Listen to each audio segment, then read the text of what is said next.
नमस्कार सम्मानीय दर्शकबृंद এই মুহূর্তে সবচেয়ে বড় খবর আয়ুষ্মান ভারত অর্থাৎ আয়ুষ্মান কার্ড নিয়ে মোদী সরকারের বিরাট বড় একটি ঘোষণা।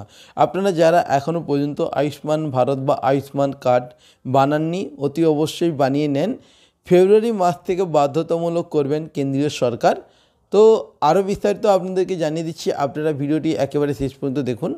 আয়ুষ্মান ভারত অর্থাৎ আয়ুষ্মান কার্ড নিয়ে এবার সামনে এলো বিরাট বড় একটি সুখবর দেশবাসীদের জন্য।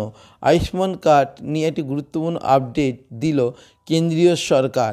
এই কার্ডের সাহায্যে ভারতের সমস্ত নাগরিকরা বিনামূল্যে চিকিৎসা পাবে, অর্থাৎ চিকিৎসার জন্য কোনো টাকা লাগবে না, সমস্ত সুযোগ সুবিধা পেতে চলেছে বলে জানা যাচ্ছে। আয়ুষ্মান ভারত যোজনার অধীনে ডায়াবেটিস, ক্যান্সার, স্ট্রোক এবং হৃদরোগের জন্য আর্থিক সাহায্য প্রদান করা হয়। আয়ুষ্মান ভারত যোজনা বিশ্বের বৃহত্তম স্বাস্থ্য বীমা প্রকল্পগুলির মধ্যে একটি হিসেবে বিবেচিত হয়। এটি সমাজের দুর্বল অংশের লোকেদের জন্য নেটওয়ার্ক হাসপাতালের ভর্তি সংক্রান্ত খরচ কভার করে।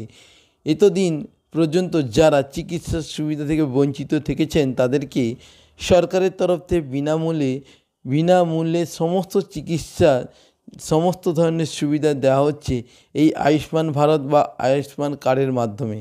ভারত সরকার দেশের সমস্ত মানুষকে আয়ুষ্মান কার্ড তৈরি করার বিষয়ে ইতিমধ্যে অবগত করেছে। রাজ্যে অনুষ্ঠিত পর্যালোচনা সভায় আয়ুষ্মান কার্ড নিয়ে করার জন্য রেশন কার্ডের প্রয়োজনীয়তা কিছুটা হলেও এখনও বৃদ্ধি পেয়েছে। তবে এবার থেকে রেশন কার্ড না থাকলেও এবার বানানো যাবে আয়ুষ্মান ভারত বা আয়ুষ্মান কার্ড, এমনটাই নির্দেশ দিয়েছেন কেন্দ্রীয় স্বাস্থ্য প্রতিমন্ত্রী। দেশের কেন্দ্রীয় সরকারি আধিকারিকদের আগামী 16 থেকে 30 জানুয়ারির মধ্যে আয়ুষ্মান কার্ড এবং আভা কার্ড তৈরির জন্য ভালো রকমের প্রচার চালাতে হবে বলে জানিয়েছেন স্বাস্থ্যমন্ত্রী।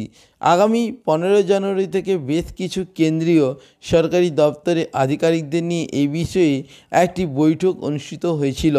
ওই বৈঠকে মূলত রেশন কার্ড ছাড়া কীভাবে আয়ুষ্মান ভারত বা আয়ুষ্মান কার্ড বানানো যায় সেই নিয়ে স্বাস্থ্যমন্ত্রী তিনি কিন্তু সরাসরি জানিয়ে দিয়েছেন যাদের রেশন কার্ড নেই তাদেরকে কিন্তু এই আয়ুষ্মান ভারতের কার্ডের আওতায় আনতে হবে, অর্থাৎ ভারতের নাগরিক হলে তিনি কিন্তু এই আয়ুষ্মান ভারত আয়ুষ্মান কার্ডটি করাতে পারবেন। তো আপনারা অনলাইনের মাধ্যমে ফর্মটি ফিল আপ করতে পারবেন এবং অনলাইনের মাধ্যমে কার্ড ডাউনলোড করে নিতে পারবেন। তো বন্ধুরা, আজকের ভিডিও এই পর্যন্ত। পরবর্তী ভিডিওতে আবার দেখা হচ্ছে। আপনারা ততক্ষণ ভালো থাকবেন। ধন্যবাদ।